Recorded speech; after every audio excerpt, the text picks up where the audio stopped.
bahan digital dapat memperkasa pendidikan negara. Hai, Assalamualaikum, salam sejahtera, salam Malaysia Madani. Anda bersama saya, Haziq Fahmi. Seperti yang kita sedia maklum, pendidikan adalah asas pembangunan negara. Di era digital ini, teknologi membuka peluang baru untuk memperkasa pembelajaran tidak kira di bandar maupun di luar bandar.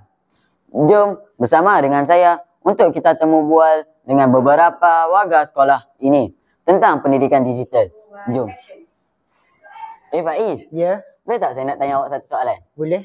Awak pernah dengar ID Delima? Ya, saya pernah dengar. Awak ada tak ID Delima? Ya, saya ada. Apa yang awak selalu buat dengan ID Delima? Saya selalu menggunakan untuk pembelajaran digital seperti e-book dan buku teks digital.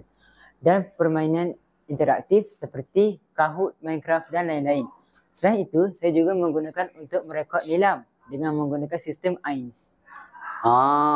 Rupanya banyak ya penggunaan ID Delima. Ya, banyak. Terima kasih Faiz. Sama-sama. Kerajaan telah melaksanakan pelbagai inisiatif seperti e-icon yang memberi pelajar akses kepada bahan pembelajaran yang berkualiti dan My Digital Maker yang membentuk kemahiran digital bagi generasi muda. Sekarang saya bersama-sama dengan Encik Bahanuddin bin Sulaiman, penolong Kananko Kurikulum SMK Mahmud Mahidin. Assalamualaikum Cikgu. Waalaikumsalam warahmatullahi. Saya Fahmi dari TV PSS MM Channel. Di sini saya ada satu soalan berkaitan pendidikan digital di Malaysia. Soalan saya ialah, adakah cikgu rasa kita sudah bersedia untuk membina generasi yang lebih cemerlang melalui teknologi? Baik, terima kasih Fahmi. Baik, daripada soalan itu saya rasa kita sudah pun bersedia untuk menerima teknologi itu. Tetapi masih ada ruang untuk penambahbaikan. Teknologi telah membuka peluang luas dalam pendidikan, inovasi dan pembangunan sosial. Namun untuk benar-benar membina generasi cemerlang, kita perlu memastikan akses teknologi yang adil, meningkatkan literasi digital dan mendidik masyarakat. Tentang etika penggunaan teknologi. Selain itu, keseimbangan antara kemajuan teknologi dan nilai kemanusiaan harus dijaga supaya generasi akan datang bukan sahaja cerdik teknologi tetapi juga berakhlak dan berdaya saing. Baiklah cikgu, terima kasih atas kerjasama. Sama-sama.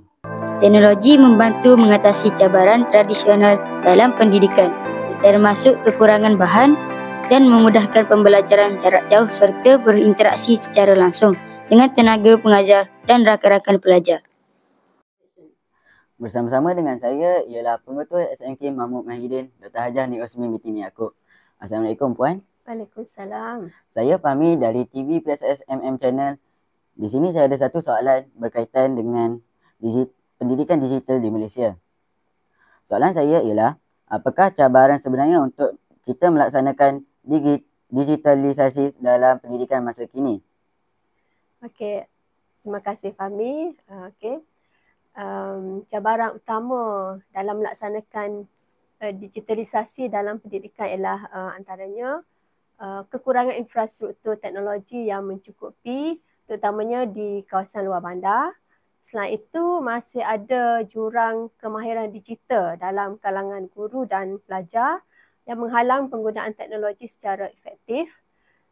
Masalah berikutnya, dari segi akses yang tidak seimbang kepada peranti dan internet yang stabil, sikap dan persepsi negatif terhadap teknologi dalam pendidikan juga boleh menghalang integrasi digital, dan juga isu keselamatan data dan privasi dalam penggunaan platform digital juga perlu diberi perhatian serius.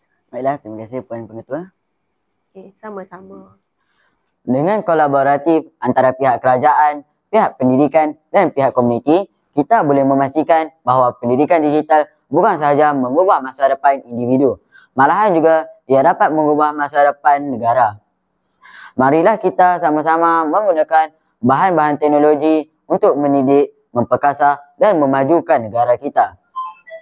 Sekian sahaja daripada saya, bahan digital memperkasa pendidikan negara.